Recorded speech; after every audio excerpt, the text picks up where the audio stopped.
Recently నేను 2-in-1 sofa గురించి ఒక వీడియో పెట్టాను. వీడియో పెడితే చాలా మంది దాని మీద నెగిటివ్ కామెంట్ పెట్టి నన్ను బాగా తిట్టారు.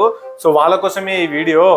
అరే బాస్, నేను 2-in-1 సోఫా గురించి వీడియో చేయంగానే 1,00,000 మంది చూశారు. గంట సేపులో 1,00,000 మంది చూడంగానే 50,000 ఆర్డర్ వచ్చాయి ఆ కంపెనీకి. అవుట్ ఆఫ్ స్టాక్ అయిపోయింది సోఫా. అయితే నేనేం చేయాలి? దాంట్లో నా తప్ప? మీరు నా ఛానల్ని సబ్స్క్రైబ్ చేసుకోండి. ఇలాంటిది ఏదైనా బంపర్ ఆఫర్ రాగానే ఫస్ట్ మీరు వీడియో చూసి ఇమీడియట్లీ కొనేసుకోండి. ఇప్పుడు ఫ్లిప్కార్ట్లో ఏమైనా ఐఫోన్ కానివ్వండి, వేరేది ఏదైనా కానివ్వండి, సేల్ పెడతారు 11 o'clockకి. పెట్టంగానే 15 నిమిషాల్లో స్టాక్ అనేది అవుట్ అయిపోతుంది.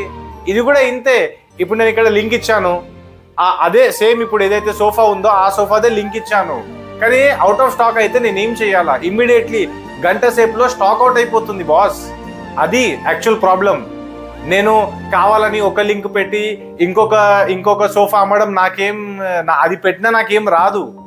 నేను నా సబ్స్క్రైబర్స్కి బెనిఫిట్ అవ్వాలనే నేను చేస్తాను. ఒకరికి మోసం చేయాలి, ఒకరితోని మనం డబ్బు తీసుకోవాలనేది మనకు ఎప్పుడు ఉండదు.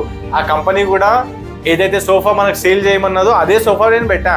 కానీ గంట సేపులో స్టాక్ అవుట్ అయితే నేను ఏం చేయాలి బాస్? నా తప్పు లేదు కదా. సో మీకు మంచి మంచి ప్రోడక్ట్స్ కావాలి అంటే నా ఛానల్ని సబ్స్క్రైబ్ చేసుకోండి. బెల్ ఐకాన్ని కూడా ఆన్ చేసుకొని పెట్టుకోండి.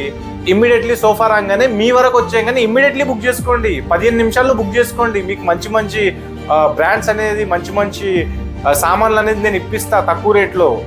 ఓకేనా? మీకు అర్థం అయిపోయింది కదా? ఎవరెవరికి అర్థం కాలే కామెంట్ చేయండి. అండ్ మన ఛానల్ని సబ్స్క్రైబ్ చేసుకోండి మంచి మంచి ప్రోడక్ట్స్ కావాలంటే. Thank you so much.